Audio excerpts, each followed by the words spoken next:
Welcome to your daily dose of dopamine. My name is Robert, and I'm here with my good friend. It says guest to you, but her name's Elif. I know that because we met out in Arizona at the World Parkinson's Congress. Elif, it's very nice to see you. Thank you for having me. I'm very, very happy to be here, Robert. Now, here's what I remember, and you can help me.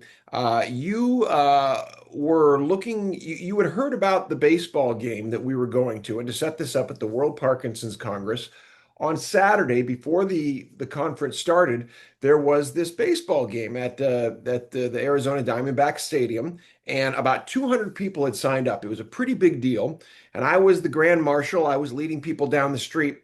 Now, did you know about the game somehow? Did somebody talk about it? What did you know? Because I met you in the lobby there at the Sheraton. Yes, I actually met some people during the film festival during the day. And these people mentioned me about this baseball game, I was quite excited, but I didn't have any tickets. So I was at the lobby actually searching for a ticket and searching for the friends who invited me there. And then I met you, Yeah, well, luckily. I was, walking around with a baseball on a stick and making sure people knew. So I'm glad you found your way to me. I also went to a version of that film festival earlier in the day, and that was a great way to set things off. So yes, you mentioned to me you didn't have a ticket, and ironically, I had just met or I reconnected with the woman who I knew who had a ticket. So my first thought was, great, I'm going to put you with Deb and you guys are good to go and super. And I, couple, dozen other people I'm kind of flittering about. And we start walking over to the stadium. How was your walk to the stadium? Was everything okay at that point? No, actually, I realized that I couldn't carry my bag That's right. They because had the it restrictions on the bag. exactly I didn't know anything about that. And then I guess one of the friends who were planning to go there just warned me, like, be careful, you cannot go in. So then I was searching for some options to leave my bag actually with my passport, with my Oh, everything. But then I met some colleagues, and they luckily helped me out, and I left my bag to their room at the hotel. But then when I came back to the lobby, there were no one. oh. So what did you do? Did you just hustle down the street to try to find the group or? Yes, I did. So my colleagues from work, they were also walking towards the stadium.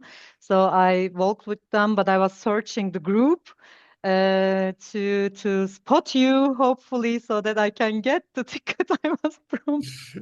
So you come to me and we're outside the stadium and I'm ready to go in and you're like, yeah, great. And you said, but I don't have Deb anymore. I'm like, what do you mean you lost Deb? That was your ticket. And the craziest, this is one of those life things. So I just happened, I right at the moment you said that, I get a text from my friend inside the stadium. Oh, by the way, if anybody needs a ticket, a different person, I happen to have two extras. I'm like, oh, yes.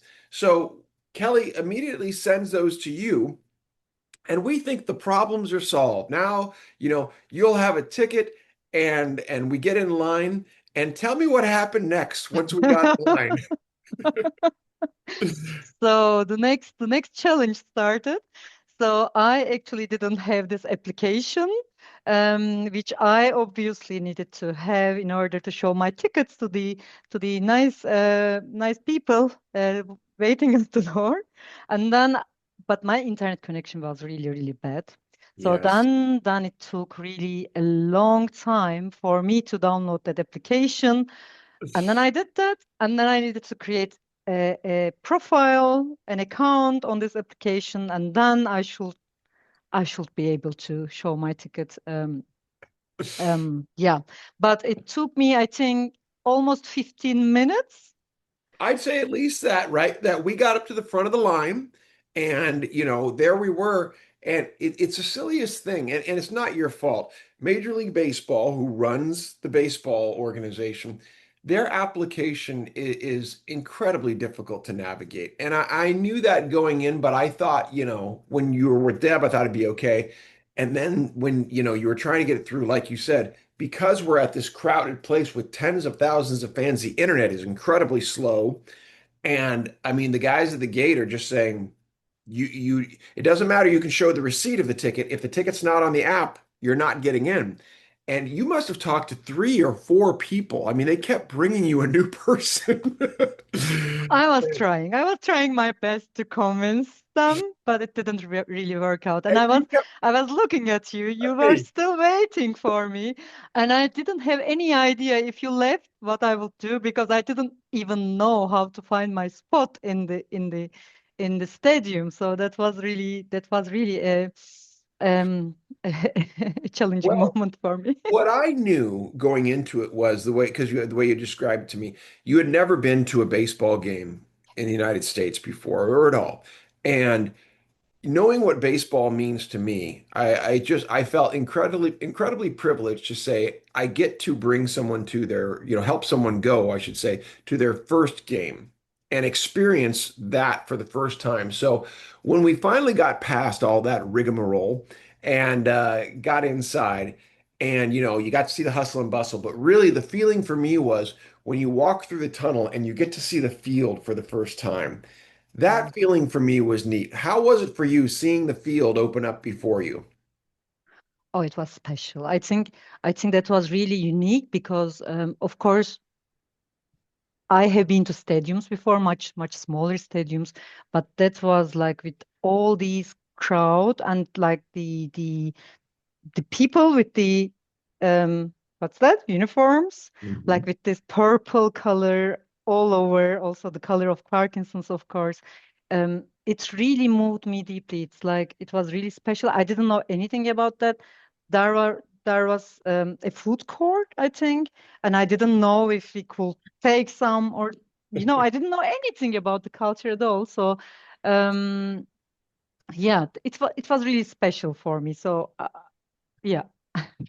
So you seeing it, and then you allowed me to tell you just a little bit about it. I said there's going to be a lot you won't understand, but if you can understand home plate, first base, second, third, that infield diamond, and the idea is to hit the ball out and run around those bases, you'll be okay besides that. And yes, our particular seats, this is rare, it's not a regular deal, had, like you said, a food court of sorts that was attached to the ticket. Normally you go to a concession stand and just buy what you want as per, but that one was help yourself based on the ticket. So it was really special to have you there. And what I was really impressed with was, once I got you there, you were as happy as anybody. Just sit and talk. You talk to many people. You seem to really enjoy the social aspect of the game. Exactly, exactly. I mean, there were a lot of people which I didn't know. I only knew like some faces, and it was incredible to establish this quick connection with people. Of course, the game it's a rather slow pace. So for me, until something happened, some time passed. So until then, actually, I found myself really talking to people. Some people were explaining the rules to me. It was loud. It was hard to hear. It was hard to understand. But actually, at the end, I could really make some sense of all the game. But in the meantime, I was really amazed about the connections which I started to have. I met some people from Netherlands there. I met a lot of people from US, of course. I met people from Colorado, which was the opponent team Correct. was from, right? And it also amazed me that all the people were sitting together, independent from which game, which Right. team they are belonging. Yeah. Yeah, and that's it's really a social event Yeah. to be part of. So that really moved me. It's different than, I mean, we have the World Cup going on right now, and you're right. In World Cup, fans sit on one side or the other, right? They're sectioned off on purpose because we know in World Cup some fans get too excited and get into fights. Um, Baseball is by design a very social sport. And like you said, the slow pace is unique. It's different than football or American football or basketball or, many other sports that are more high energy, and raucous. It is one that really encourages conversation and interactivity, getting up out of your seat and talking to people or moving around. It's a unique part of the game, and I'm so glad you got to experience that. So thank you for all of your efforts and for reaching out and taking on challenges to make it happen.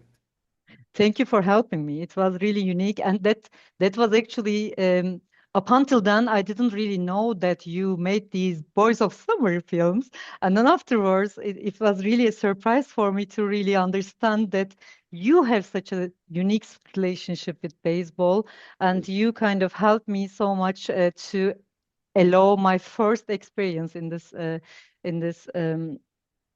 at this night. So thank you very much.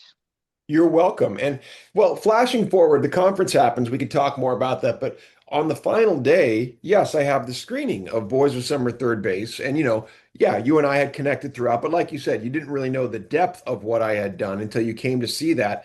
That was a very special movie screening because, you know, the way the crowd interacted with the movie, the way people were talking to it, dancing, this, that, and the other. Have you been to a movie where people acted like that, the crowd during the movie? No, no, actually, this was the first time I saw such a concept, and this was really moving, not emotionally only, but also physically, which was really new to me. Yeah, and I had intended that, and that was the first time I'd shown that film. It was the premiere, but it worked so well that I was blown away. I was sitting up on the stage. I was watching you guys as you were watching the film.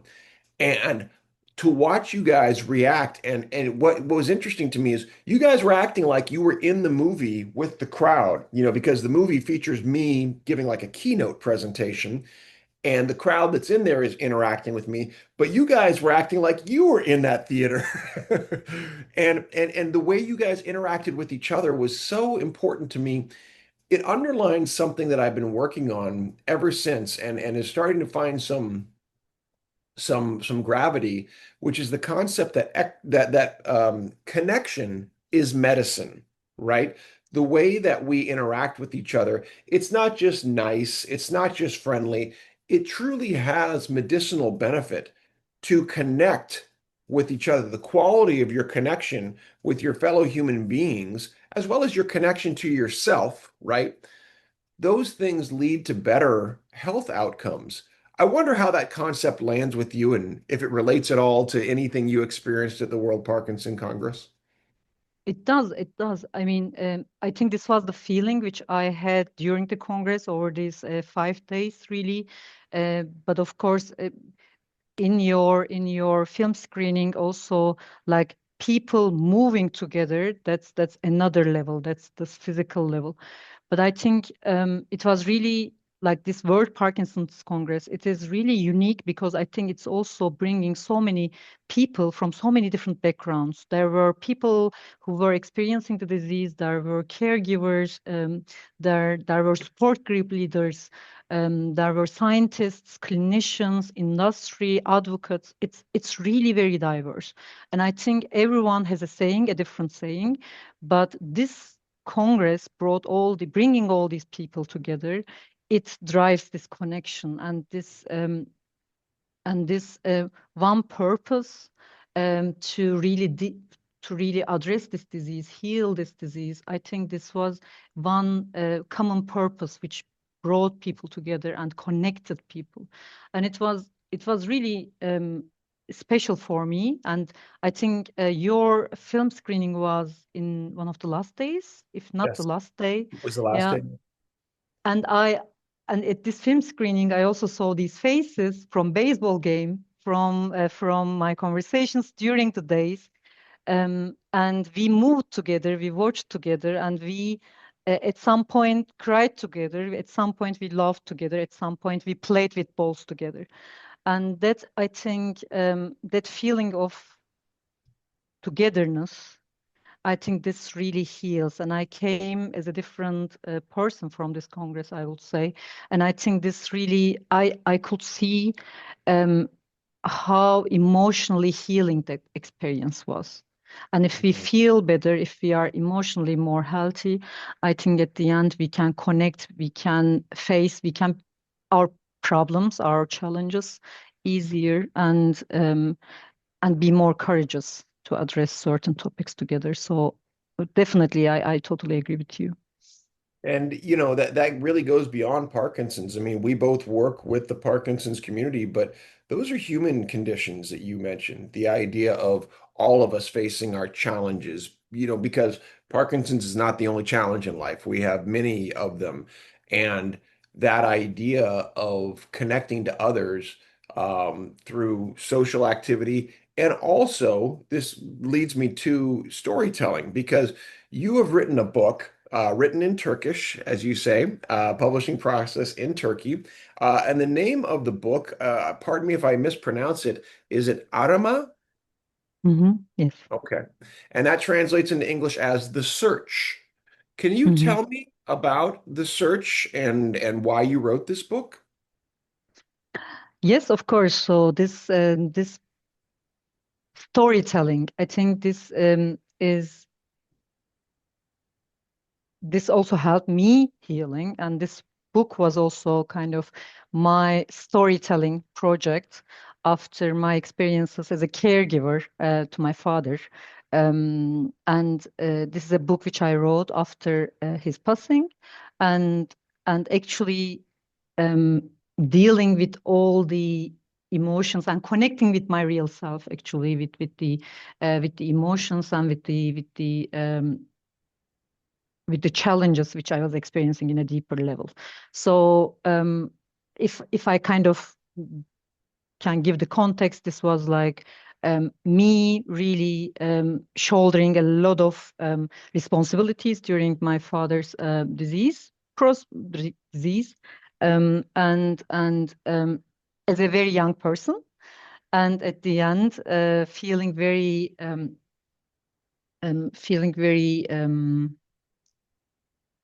stuck or depressed or lost in life after his loss. So that's because I needed to make very tough decisions during the process of his disease.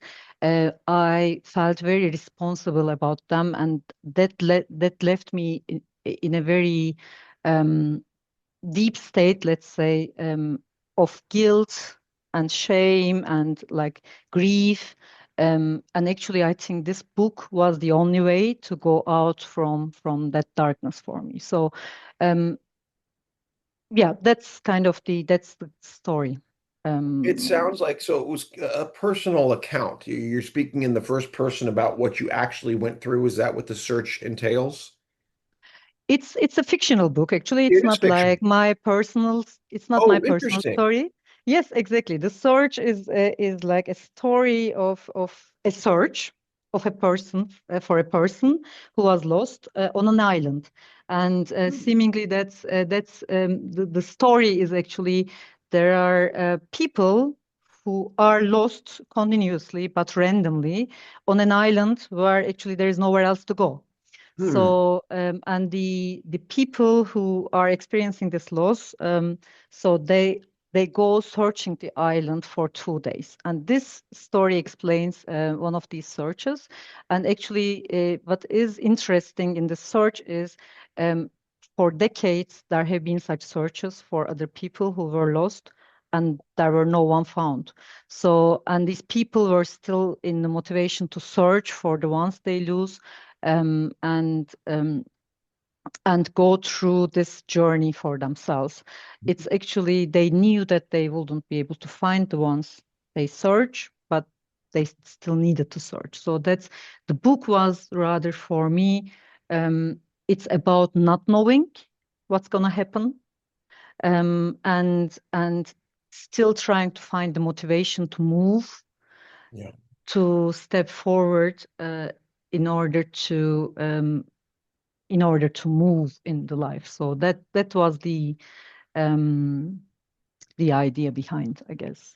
So I love that you did a fictional account because, you may be familiar with, but when a lot of people go through traumatic, difficult things, they try to write first person accounts of those things. And that's been a lot of my work, and it was through my PhD and through, the continuing cinema therapy. What I have found is for the most part, people don't have enough psychological separation from themselves, at least at the time period of the folks that I dealt with, to tell those stories with a whole lot of either interest or perspective. Um, I imagine if you wrote like 20 years or so looking back, it would be different. But a lot of people who are still tied into the trauma of the pain, writing a personal narrative gets them stuck. And they end up, oh, that's not what happened, or oh, I don't want to say that, or oh, I shouldn't be telling that part of the story. By telling a fictional story, you're free. You can tell it any way you want to, and through allegory or through metaphor, you can, theme wise, bring forth the things that you're going through in interesting, and you, the writer, get to discover things along the way. It's really by choosing an island, which, by the way, I love the either remote island or person versus nature type stories. Um, I love those. I think of Castaway, like the Tom Hanks movie, for instance. Um, that really is fascinating because now, you have a cutoff set of circumstances, only so much space, the parameter is limited. And it sounds like in your book that the hero is he or she, a female or male? She, She, female, what is her name? Feza. Okay. And does she, uh, what are the rules of this search, as it were? Does she have a set period of time that she has to search for? Tell me about It's that. only for 2 days. It's only for 2 days. 2 days. And they wouldn't be able to search all the island, but actually most of it. And one of the rules of this universe is there is no other known um, land, no other no So other there's no need people to go at out to all. sea. There's nothing out there. Exactly. There is nothing out there. So there are some suspicions if they would go to the sea or not, but actually there are no ships missing, there are nothing missing. So there are no suspicions around that. So it can be only for 2 days. And I love what you are saying. And I think this is exactly the point, the abstraction, the distance we can put Mhm. to ourselves, but still uh, be able to empathize so closely without any boundaries. So be one, but also separate yourself from the character. I think that's really what really worked in this story for me. As you said, I didn't know what was going to happen. I didn't even know where the where the people who were lost are. So I don't know why. So I was really learning about the story while I was writing the story.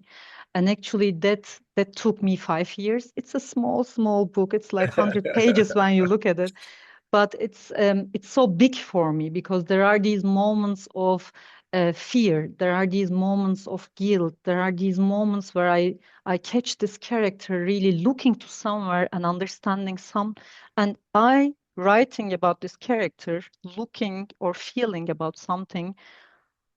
I could reflect on myself. I could open up to myself. I could find this connection to myself, um, and have the courage to accept that I am feeling guilt. I Right, am feeling fear. I am feeling not enough. I right. am angry. I am very angry to people who didn't help me.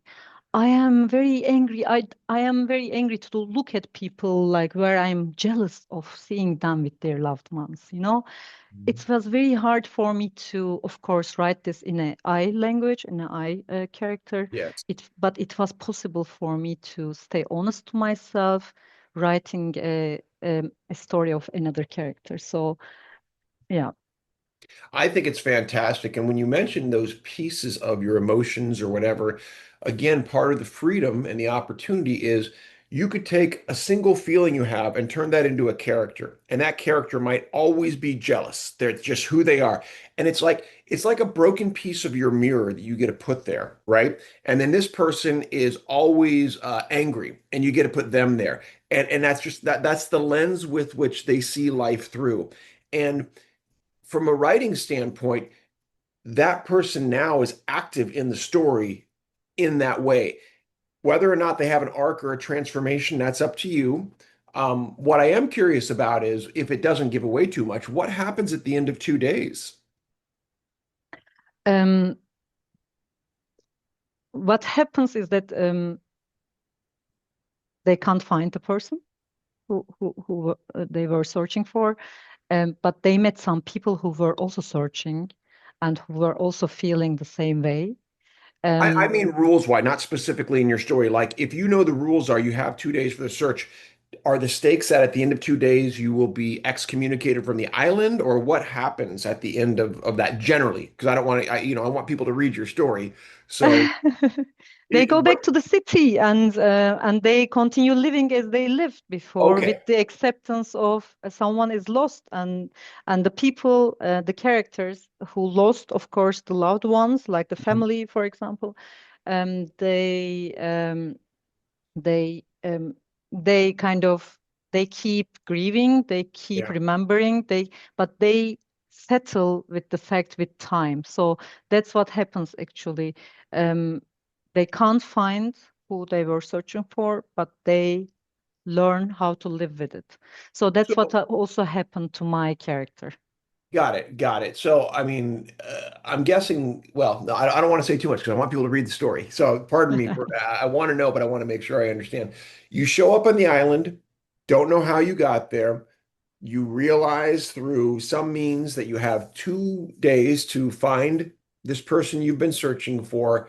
And at the end of the 2 days, you're going to return to your life. Um, Yes. are there stakes on the island? I mean, could you die? Is it possible? Or, I mean, are there things that could hurt you? No, no. No. So it's a little bit surreal in that sense. Okay, Exactly. There is no concept of death. So not on there the is island. no Got it. not in the not on the It's kind island. of a purgatory then, I guess. Yeah, an in between Mhm. world. Yes, exactly. Fascinating. Do you Exactly. read much mythology? Are you a fan? I did read a lot of mythology. Turkish mythology Uh-huh. is a very rich one. Of For course, the sure. Greek ones, Greek one, and yeah, I do. Yeah. It's a mythic story. It reminds me also, I don't know if you've read much Kafka, Yeah. right? I mean, the philosophical underpinnings of what you're talking about are fascinating. The search for meaning and the search for life, the search for how to deal with grief is phenomenal. I get chills. I think it's a lovely story. So for are those who are listening to this right now, what should they do? How do we look out for this book? So right now it's in the publishing process in Turkey. So Mhm. it will be published for first in Turkish, but in the meantime, I'm actually working with some translators to translate it to German and English, hopefully. So if that happens, I will be happy to announce also, Great. share it with you. Thank Well, you. we will stay in touch, and you'll of course let us know about that. As you know, storytelling is a big part of what we do, and I'm so glad that you demonstrated what I try to teach to my students, and I'll be sharing this with them and others about the value of that, of going through a personal loss. And, for you, having written this, what would you say is the net positive effect having written it? And you talked about a 5-year process of doing that. How does it help you live better, the fact that you processed through this narrative creative fiction? That's a great question. I mean, um, I started walking more upright, definitely. I mean, the next day I finished that story, I was like, I was more confident in myself, in my body. That's like that was very visible for me, very, because I was always like this, like because it kind of took me more than 10 years overall, all this traumatic process, let's say. I was more open to the world.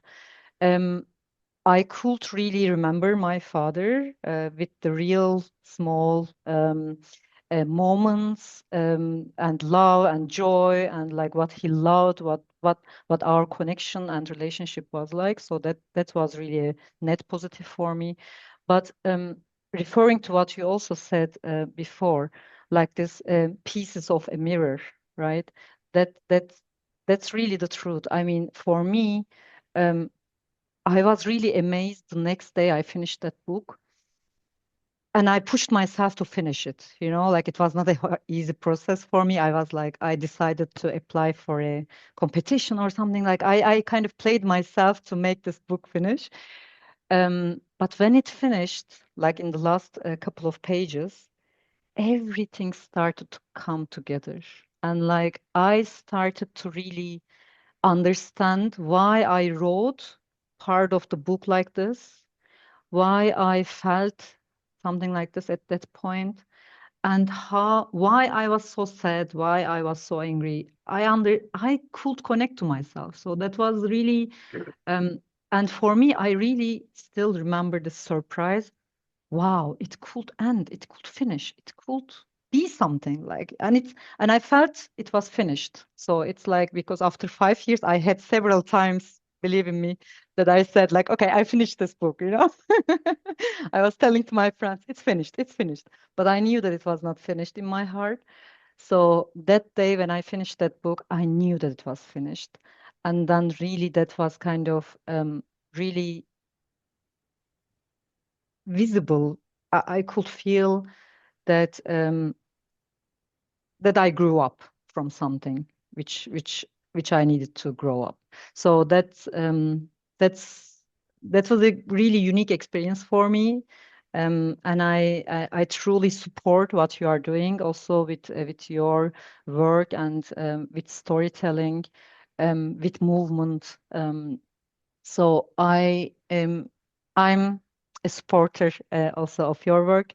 So looking forward to see the books from your students, hopefully, and Yes. hopefully share with you one English version of mine. Well, I look forward to that. And it's funny you mentioned the power of completion because I have one student who completed his work, which was a play adaptation into a screenplay for a film. Screenplays are tricky because, yes, you can show it to people, but they don't read like a traditional novel, so a lot of people don't know what to make of them. They're roadmaps to make a film. Unless you know what you're reading, you may look at this and be like, "What's going on here?"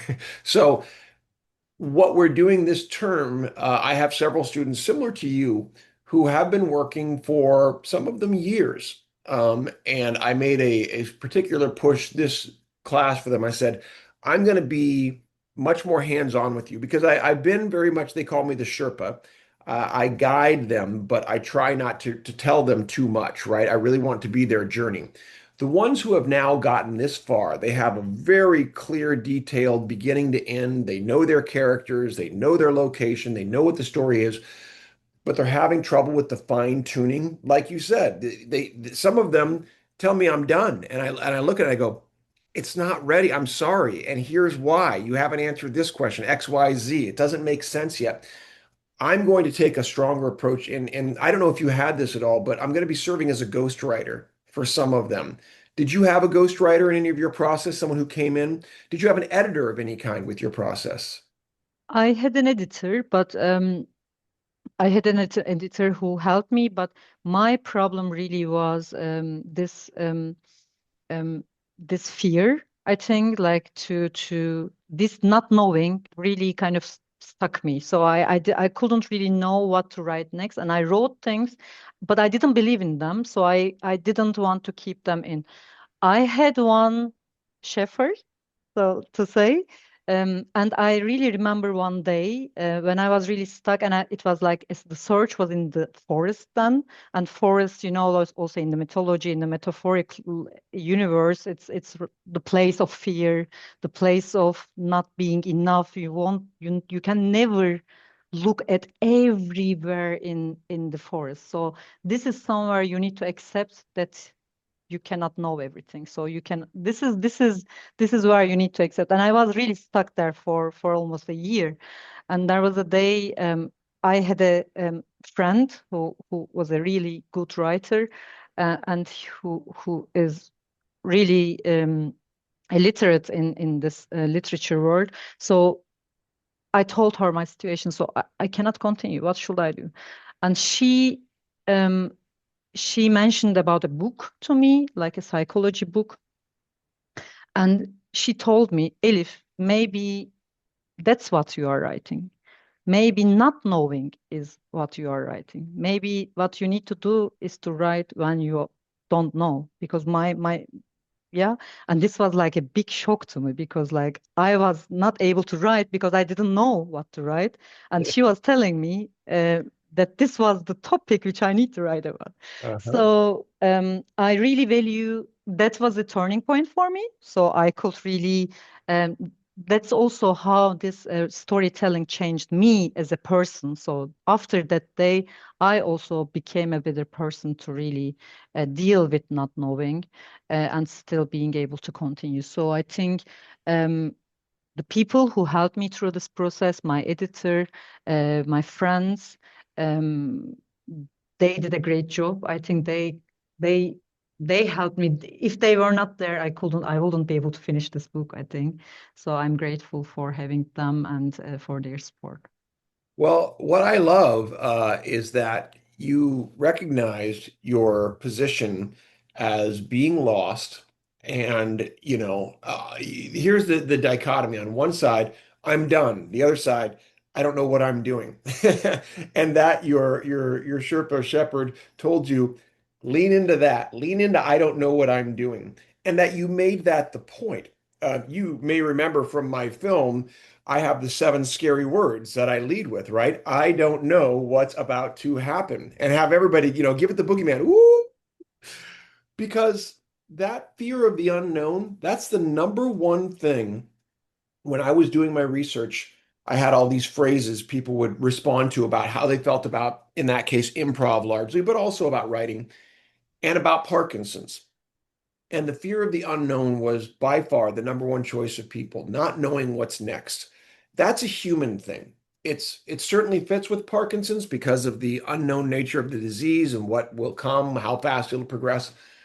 But also for all of us, I mean, what does the next minute entail? What does, what great tragedy or what great joy awaits us?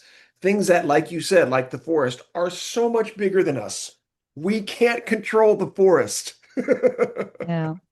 We're a speck in all of that. And I love the beauty of you trusting this shepherd that you had and leaning into the unknown and making the unknown the part right to your title. The search is the way it translates in English anyway, is a beautiful title. I'm sure it's even more beautiful in Turkish. Um, and it works extraordinarily well. And I can't thank you enough for sharing it because I really think today is the first day of this new cinema therapy course where we're using the film Rocky. By the way, are you familiar with the film Rocky? No, unfortunately not. No, and that's okay. I asked one of my friends from the UK about that too. You never know what culturally translates or doesn't. Here in the US, Rocky was a landmark film. The Oscar Awards, the big Academy Awards we do, right? It won an Academy Award for Best Screenplay back in 1976. You know who the actor is, Sylvester Stallone. You've heard of him, right? So Hmm. it launched him from nothing, basically. Nobody knew who he was, into a megastar and launched his career. And the whole story is about, a guy who considers himself a bum. Hmm. He's a nothing in his world, right? He's a fighter, a boxer, but he's not very good. Or I should say he doesn't work as hard as he could because he doesn't believe in himself. And nobody else really believes him. And the city is cold and it's dirty, and he has a crummy job where he works for the crime syndicate, like he enforces, beating people up to get their money when they bet. It's just not a good life. And when he finds love, number one, he risks finding love, and then he gets a shot from the champion. All of a sudden, it's like, whoa, wait a minute. I got a shot. And it changes entirely, right? Hmm. Here he's still a boxer like he was, but he went from an unknown to you're going to fight the most famous. Basically, the guy is a metaphor for Muhammad Ali. And you know who Muhammad Mm. Ali is, Hmm. right? Yes. And especially in the 1970s when Muhammad Ali was on top of his game, this was like, imagine Muhammad Ali says to you, I'm going to give you a shot at the championship. And you're a boxer. And it's going to be 100 times the amount of money you've ever thought of making, and the whole world's going to be watching, right? I mean, that's the premise.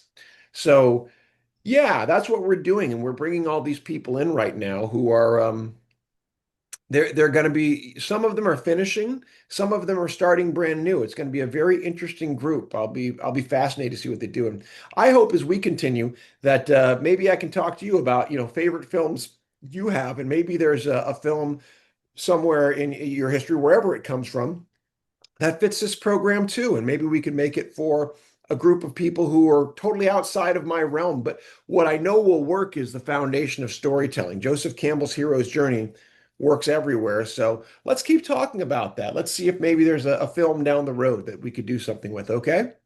Yes, sure. I would be happy to. Elif, thank you for your time. What a wonderful conversation. Thank you very much, Robert, for inviting me, for having me. It was a pleasure for me to be able to speak about my books and also for about the WPC, meeting you in Phoenix. So I'm really glad. Thank you very much. All right. We'll see you again soon. Thanks, everybody. Thanks for watching the Daily Dose.